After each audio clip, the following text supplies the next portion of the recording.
Hi hello guys welcome back to ஒரு video வீடியோக்குள்ளே பார்த்து முன்னாடி மறக்காமல் லைக் அண்ட் சப்ஸ்கிரைப் பண்ணிட்டு அண்ட் சப்போர்ட் பண்ணுங்க நண்பா. வாங்க வீடியோக்குள்ளே போகலாம். ஸோ இதுவரையும் அந்த கண்டஸ்டன்ட்லேயே வந்து பார்த்தீங்கன்னா ஒரு 5 கோபம் உள்ள போட்டியாளரும் பார்த்தீங்கன்னா 5th பிளேஸில் வந்து அர்ச்சனா இருக்காங்க. அண்ட் நம்ம 4th பிளேஸில் வந்து பார்த்தீங்கன்னா நம்ம ஜூலி தான் இருக்காங்க. ஜூலின்ற பாருங்க ஐஸ்வர்யா இருக்காங்க. ஸோ ஐஸ்வர்யா வந்து பார்த்தீங்கன்னா ஒரு பயங்கரமான ஒரு வில்லியாக தான் இருந்தாங்க. அப்புறம் வந்து பார்த்தீங்கன்னா ஃபைனல் கிட்ட வரும்போது பார்த்தீங்கன்னா கொஞ்சம் கூல் ஆகிட்டாங்க. ஸோ 3rd பிளேஸில் தான் நம்ம ஜூலி இருக்காங்க. ஜூலி கூட வந்து பார்த்தீங்கன்னா ஒரு டாப்பான ஒரு வில்லி. அது மாரி தான் நம்ம கண்ணுக்கு தெரிஞ்சாங்க. அதுக்கு அடுத்த ஒரு சீசன் வந்தாங்க. அதில வந்து பார்த்தீங்கன்னா, ஒரு நல்ல கேரக்டர் குடுத்து, இப்போ ஒரு சீரியல்லாம் பண்றாங்க. ஒரு நல்ல இதுவா இருக்காங்க. பட் அவங்களும் ஒரு வில்லி தான். 2nd பிளேஸ்ல வந்து பார்த்தீங்கன்னா, பயங்கரமான வில்லி வந்து பார்த்தீங்கன்னா, நம்ம காயத்ரி. இவங்கலாம் பார்த்தாலே செம்ம இரிட்டேட் ஆன சீசனே இந்த சீசன் தான்.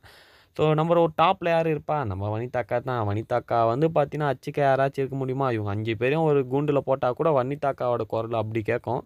ஸோ உங்களோட கருத்த கமெண்ட் பாக்ஸ்ல கமெண்ட் பண்ணுங்க. வீடியோ பிடிச்சா மறக்காம லைக் அண்ட் சப்ஸ்கிரைப் பண்ணுங்க. Bye by.